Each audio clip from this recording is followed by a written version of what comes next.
You see what you made me do, Jets? You see what you made me do?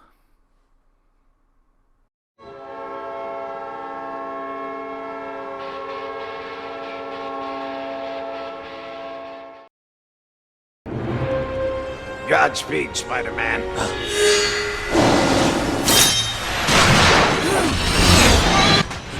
Oh.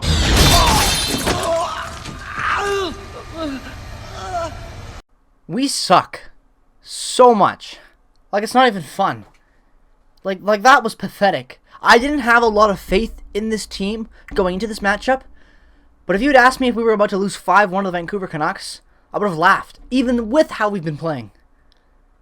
But no, nothing's off the table with this team. Nothing. Like, I'm genuinely lost for words at how bad and piss poor this team was today. Like, it's pathetic. These are NHL caliber players, or supposedly, right? Like, everyone on this roster should be sent down to the AHL right now, not to play a game, because they're not good enough even for the AHL with how the Moose are playing. They should all be sent down, sat down in the stands, like a kid in a timeout corner, and watch how the Moose play hockey. Because maybe they'd learn something. The Jets lose game 40 out of 82. Welcome back to Recap Reaction. I don't even care about doing the intro properly. Like, everything about this game was wrong. Everything about this game, even before puck drop. Connor Hellebuyck starting this game, wrong. Eric Comrie, who, right? Dave Lowry? You know, we don't need a backup. We have a Vezina winning goaltender. That's why we have that banner hanging up there. There's a reason why I'm wearing this hat today. Because even though I won't wear that jersey in the recap reaction, because I'm still a Jets fan, even though the Canucks are my number 2. So I'm not going to lie, I had a fun game watching this with the fam. Because anytime the Canucks play the Jets, it's a good time for me. It's both my teams going at it, I enjoy it. But usually, it's at least a little competitive. Tonight, this was just crap. You could say, oh, the first period wasn't bad. It was 1-1, Jake. Why are you going off? You're right. The first period wasn't terrible. It wasn't terrible. I thought the Canucks dominated. It felt more like a Canucks-dominated first period than the Jets even playing, up, trying to play catch-up or anything like that. But sure, I'll give that one to you guys. If you thought the first period was a good first period, that's fine. I won't argue with that because it was 1-1. Can't argue with a 1-1 hockey game, right? You can't. Anything after that first period, though, was just crap. This team has no heart. This team has no care in the world for anything. It's so sad to me to have to watch this team try and play hockey and try to, I don't even know how to describe it. Like, what are they even doing at this point? This is such a joke. Like there was like Mark Scheifele tonight. I'm just gonna start picking on the players because there were a lot of them tonight.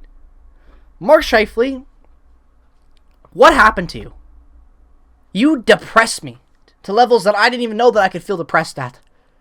It's like, seriously. Like, it's pathetic to watch this man play. I don't know how many open nets he's had in the last 2 weeks that he's fanned on. But it's been every single damn one, and it feels like every single game. He's got a perfect shot opportunity, and he misses it. Like, not even close. It was a 4-1 game by the time he had that wide open net in the power play. But come on! Hit the can! Like, you could say, oh, the Jets are unlucky. It doesn't matter anymore. Luck can only go up to a certain point. The Jets at this point just suck. They've got no heart. They lost 5-1. 5-1. After a 1-1 tied game, after kind of showing up in the first period. Again, playing competently for only 20 minutes or less. That should be our new motto. I don't understand this. Hockey is a 60-minute game. These guys have been able to play it before in the past. Why can't they play it now? What's changed so much? Like honestly.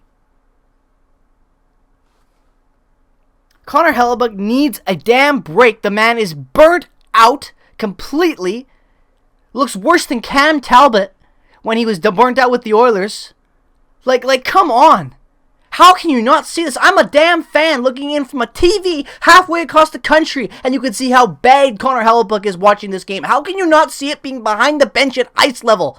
Like, come on, I've been trying to give Dave Lowry credit. The penalty kill has been improved. Except today it wasn't. The penalty kill was 2 for 2. Again, went against it. I should say, actually, the power play of the Canucks was. I can't even focus properly. I've got so many just angry thoughts, but it doesn't even matter because all I'm going to say is that the Jets sucked. Their penalty kill tonight didn't matter. Their power play tonight was atrocious. You want to know something funny? The last time the Jets won a massive losing streak, Nikolai Ehlers wasn't in the lineup, and our power play was terrible. Terrible. See anything happening? You see that trend continuing? Not to mention that we didn't even have 40% on the face-offs tonight. 38% on the face-off dot. Disgusting. Like, everything about this game was terrible. Even the fights. Adam Lowry couldn't even do a swing of damn punch, man. Like, come on. 500th game, he looked washed. He is washed. The whole team's washed. I'm being genuine when I say this, guys. This season's a write-off. We have a lot of talent on this team still, but we need to hit the reset button now. If we get past this trade deadline and we still have guys that are expiring on this team and we're still somehow trying to fight for a wild card spot, it is a failure of management. 100%. Like, come on. Like, we have potentially 2 first-rounders, and I'm saying potentially because I don't know, and maybe you value players differently, but maybe I overvalue them, but I don't care. It's a different conversation for another video. Paul Stastny, you could argue, could be worth a first when you based off of what other guys got last year at the deadline. Andrew Kopp is definitely worth a first-round pick. So that's potentially 2 first-round picks just sitting there, as well as tons of other depth that you can trade out for other pieces. Move everyone. Promote all the youth from the Moose that's been impressive. See what happens. Trade out Dylan. Clear some caps. Sign Pierre-Luc Dubois. And see what happens. This team's future doesn't revolve around Mark Scheifele anymore. I am done with Mark Scheifele. Thank you for the memories, Mark. It's been great. But whatever happened to you in your head, whatever has caused you to become what you are now on the ice, I don't want it on this team anymore. So unless you wake up, please, the exit is to your left. I am done with this crap. Trade Mark Scheifele. The guy has no heart in it anymore. None. Blake Wheeler at least tries to give effort. Even though he's not very good anymore, I still like him, and I can at least see him trying.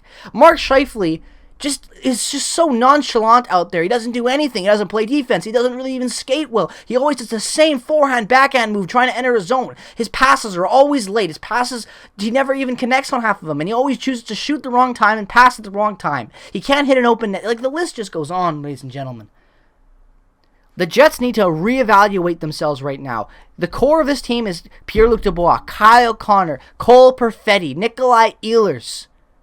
The defense looks so good right now with how much youth we have coming up, and we've got some good pieces back there. Neil Pionk is a good defenseman still. Josh Morrissey's been good. Nate Schmidt's been freaking awesome, especially for a third-round pick, and he's got good term left on his contract. I like Nate Schmidt. Move Brendan Dillon, promote a bunch of youth. Let's see what happens. You got Mikhail Burden back there. That could be a great backup for Connor Hellebuyck. Connor Hellebuyck, I don't care if he wants to play 60 games a season, 70 games a season. That's not natural. That's not right. No goaltender can do that and maintain dominance. They can't. I'm sorry. Every goaltender needs a break every once in a while. He needs a break. We need to promote. If you don't want to play Comrie for some reason, Lowry, then play Burden. Play somebody. Call up Arvid Holm. Who cares at this point? This team needs to hit the reset button now and stop trying to act like we're going to get better, because we're not. All of these problems have been around for a long time. This isn't the worst. Like, we're getting on these losing streaks we had last year, and these losing streaks have been around this team for a while. But last year we covered up a losing streak with a sweep in the first round.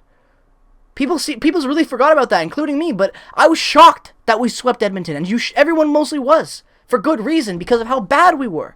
We're playing this bad now. We need to reassess. Andrew Kopp has 12 goals. I'm going to pull up Andrew Kopp's stats right now, because Andrew Kopp is definitely worth a first-round pick. Andrew Kopp, I believe, has almost got 30 points. He's got 27 right now. I know it hasn't updated, though, from tonight's points, so I'm going to say he's probably at around either 28 or 29. Actually, no, he's at 28. Excuse me. We only had 1 point tonight. We need to trade these guys and reset. This season's a lost cause. It's sad. It's pathetic. I fell for the Kool-Aid. I drank it this offseason. The sweep against Edmonton, but then we got swept really badly in a horrible series against Montreal. I thought that maybe these defensemen brought in would fix things. Dave Lowry coming in with Paul Maurice, all that stuff, how the struggles before, none of it matters anymore. What this comes down to, guys, what this loss comes down to is it sets the precedent for the organization. The organization needs to decide what the hell they're doing. True North Sports Entertainment needs to get off their asses and either look at the coaching, bring in a real coach, and if you don't want to keep Dave Lowry as your interim, I know they said they want to ride him out to the end of the season, but maybe that's not the correct decision anymore. There's so much potential. Look at what the Canucks did. The team you just got blown out by. I'm not saying it works every time, But usually it's a good start when you're that bad and you clean house and you start to rebuild and get better. And we don't need a full rebuild. And the Canucks aren't really doing a full rebuild either. They just retooled their entire front office staff and are probably going to move around some pieces at the deadline and kind of restructure the team a little bit, or they might just ride it out and see what happens. The Canucks at least though are in a better situation than we are because they've fought from being one of the worst teams in the entire NHL to now kind of being in a playoff spot. The Jets have went from just being shit at the start of the season to kind of being okay to just being consistently mediocre and now terrible again. This season's a lost cause, and that's okay. We can still kind of, get something out of this season. Trade your assets, promote the youth, and see what happens. Clearly, the path we're on right now is not the right one, so hit the reset button and let's see what can happen from that. Cole Perfetti joining this team and being a consistent staple now is wonderful because he's one of the only good forwards out there, it feels like. That Connor PLD Perfetti line is awesome. It's the only time I enjoy watching the Jets nowadays is when that line's on. I wish there was a way that I could just watch the Jets play when that line is on, and that's it. I wouldn't need to watch any other moments because even if they don't score, there's still some enjoyment there. The rest of the team just makes me sad. This is a complete write-off of a season. It's so sad because I can't even talk about a positive in this video. I like to talk about positives. I like to talk about what the Jets did right. They did nothing right today. I'm not going to try to say that they had a good first period when they kind of played mediocre as per usual and then got blown out in the second and third and ended up losing 5-1. What's there good to talk about in that? Anyways, I'm not going to waste any more of my night ranting about the Jets because I already wasted enough of my night watching this game. So let me know your thoughts down in the comment section below. Canucks fans, welcome to the channel. I hope you enjoyed this rant. And you know what? Enjoy this win because you guys have played great. You've had some ups and downs. You should have won that Edmonton game, but that was a really shitty loss in my opinion. I watched that with my dad, and I quite liked that game. So I'm happy that What's-His-Face got his first career win. I always forget his name. Martin. Congratulations on your first win. Martin's been really good this week, and honestly, I think that I'd like to see him play a little bit over Halak right now. Just ride it out, see what happens. He's been fun to watch. Canucks, you had a fun game today. At least I got to enjoy it for a little bit as a Canucks fan, as my second team living in Vancouver. Enjoyed it with my dad, as a stepdad. That's all I can care about. I know my dad is losing it right now because he's the Jets fan and my stepdad's the Canucks fan. So I had a great night because at least I get to watch both my teams battle it out. And one of them actually play well in the Canucks. And the Jets, well, that's it. Thanks for watching this video. Follow me on Twitter, Instagram. Check out all the other affiliated links and channels in the description below. If you want to find a new podcast for your 2022 year to start it off, even though we're already a month in, that's crazy to think about. Prairie Puck Podcast is out. We'll have some new episodes coming soon, so go check that out. It's available on Spotify.